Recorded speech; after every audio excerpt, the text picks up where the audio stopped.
Hey, thanks for joining me today for another process video. It's Kim here. I'm going to show you how I put this page together called Best Day using the December Hip Kit Club kits. I'm going to start with the background, which you will see has a simple mixed media technique applied using the gorgeous creamy pasties product from Shimmerz Paints. I'm using an old credit card and I'm literally just thinly spreading the product over the paper. I haven't applied gesso, it's literally straight onto the base paper, so there's no preparation involved. What I do suggest though is that you keep the product quite thin so it doesn't overly saturate the paper. The great thing about these products is the colors are so vibrant that you actually don't even need a lot to get the best effect. Now what I'm doing is adding some of that gorgeous magenta. It is an acrylic product, also from Shimmerz Paints. I've just used a piece of packaging and I've added quite a lot of water, so I've made a puddle of color, and I'm using a soft paintbrush where you'll find I'm just splattering some of the color around the page. Now to add some accent areas, I'm just using the paint that's on the brush, and I'm literally just swiping across at two angles, sort of asymmetrical from each other. It'll just create some nice areas of interest, and it'll help balance the colors in the page, because you'll find that the page is going to be super colorful. Now that is one of Irit's amazing unique papers that she designed for the December Hip Kit Club kits. It is called Mystery, and isn't it just gorgeous? Anyway, the design being quite big, I wanted to sort of utilize the fact that it had big areas of bright color. So cut a strip, which I then tore off for a nice rough edge, making a panel on which was the grounding for this page.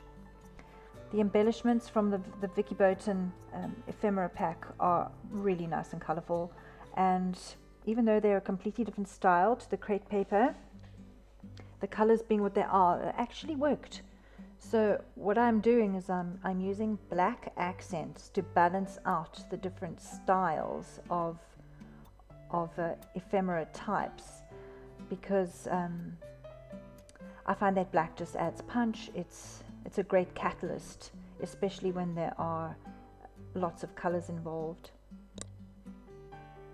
That striped strip actually came from the bottom of one of the Hip Kit Club exclusive papers. I love the fact that it is a simple design, yet the color is perfectly spot on for what's happening with the rest of the kit, and I just think it ties everything together beautifully. I love the fact that they included some painted swashes. It really helps to create a cluster, a title cluster. So yeah, I think it looks really, really well grounded on that swash shelf. Here I'm just trying out different types of floral ephemera. I tried the purple, but the purple didn't work so well, so opted for the pink. Again, just there's something about the visual balance of having three areas of similar colors that helps to draw one's eye around the page design. Don't you just love these puffy sticker stars? They're sheets that came from Pinkfresh Studios. I love the fact that there are a variety of sizes and colors. I just think that they're so versatile and obviously perfectly matched for this kit. They help the festive vibe, and I love the fact that they help with color balance. Here I'm just messing about with sizes. Some sizes work better than other sizes in terms of what I'm doing. Again, creating little clusters. I just can't seem to find the right embellishment for this left side above the bird, so you'll find I'm going to just try a couple of things.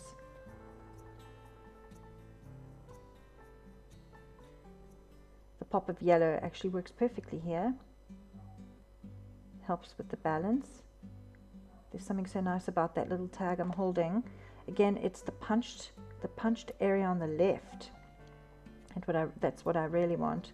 And it's again the interest, the die cut interest is what is going to help that little concoction there on the left hand side. don't know if you noticed that the actual elements are not centered on the page. They're sitting slightly higher than center. I just find that having breathing space, or more breathing space on one side of the page, creating a sort of an asymmetrical type design, works a lot better visually than if it was smack bang in the middle of the center of the page.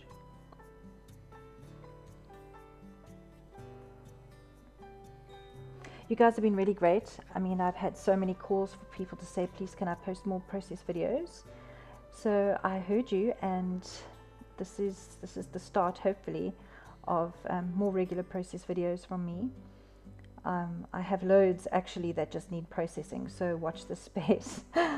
There's going to be loads of process videos in the near future. Here what I'm doing is I'm just flicking through all the ephemera, trying to find items that I feel just that live with the clustering the way I have it. I thought that heart was too big and it was sitting too far above the rest of the elements. Ah, there we go, found a solution. So now we have flower shapes that are similar to the ones on the left, and visually they work a lot better than if I had chosen a rose design or something else. Again, the pinks don't cause like glaring contrast, they blend nicely with the rest of the pattern papers.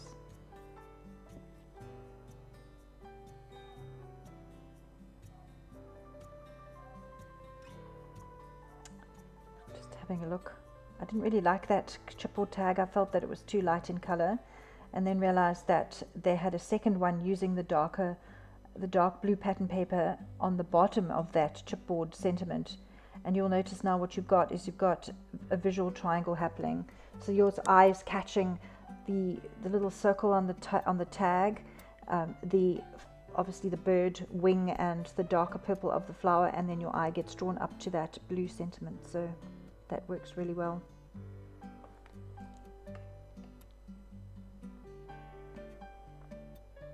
What I wanted to do is, because the page was so busy, I couldn't really come up with a solution other than hiding a tag of journaling, so opted for using these fantastic little mini puffy sticker alphas, which come from Pinkfish Studios as well. Not only do I absolutely adore this font, but this color is just gorgeous. And I wrote a small line of journaling using these actual alphas, and it actually works perfectly. I needed another pop of aqua in this right hand corner, and of course this did the trick.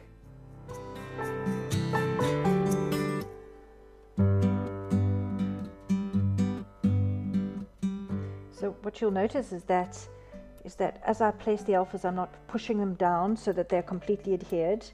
Leaving them loose like that then allows me to go back and jiggle the positioning of the words so that they're just right. Initially I didn't have them quite in the right arrangement, you know, for optimal balance. So you'll notice I changed them. They look a lot better centered. Here I also found that the positioning and the color of the stars that I had chosen initially for the cluster weren't quite right. So you'll see I've switched those out as well. Now I'm using some of those amazing printed enamel dots that came from Vicky Boughton. Again, I'm just using self color. What they do is they don't cause glaring contrast, they just add a little bit of interest. There's something about adding a few three-dimensional self color items that just make the design really pop. So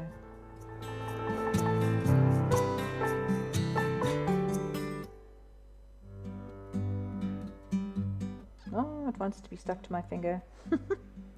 You also see that what I do is I actually don't adhere things straight away. I layer everything loose so that I can get exactly the right balance before I finish the page. And then what I do is, once I'm happy with everything, I then go back afterwards and literally use tiny bits of foam tape.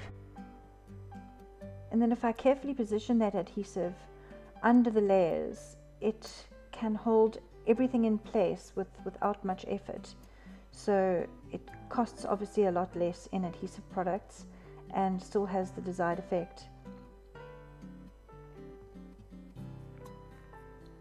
Here I'm just messing with black accents. I know I needed extra black accents, but I wasn't 100% sure where it would work best. So again, I'm just trying a bunch of options. I really liked that sentiment, fun starts here, but I wasn't sure whether it worked in the star cluster. I was worried it was a little heavy in terms of the solid black background. Then I found this little today label, and then by touching it, or by adhering it in such a way that it touches the other elements, it's called association. You'll find that your brain associates it with clusters, so it doesn't look glaringly obvious. It just helps to tie the cluster together.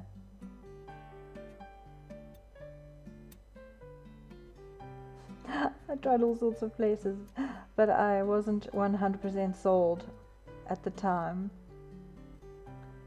I actually eventually ended up attaching it to that Laughing at Life tag.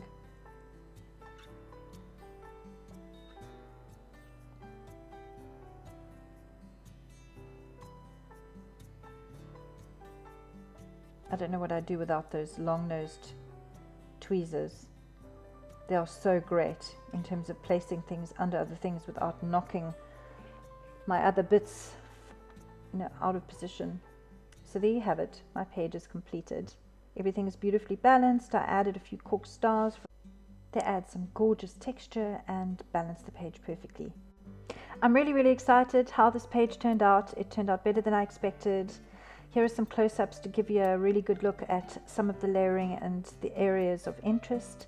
I'm so pleased that you joined me today. Thank you. Be sure to pop back for more. I promise there'll be more process videos in the near future. Have a fantastic day, friends. Bye for now.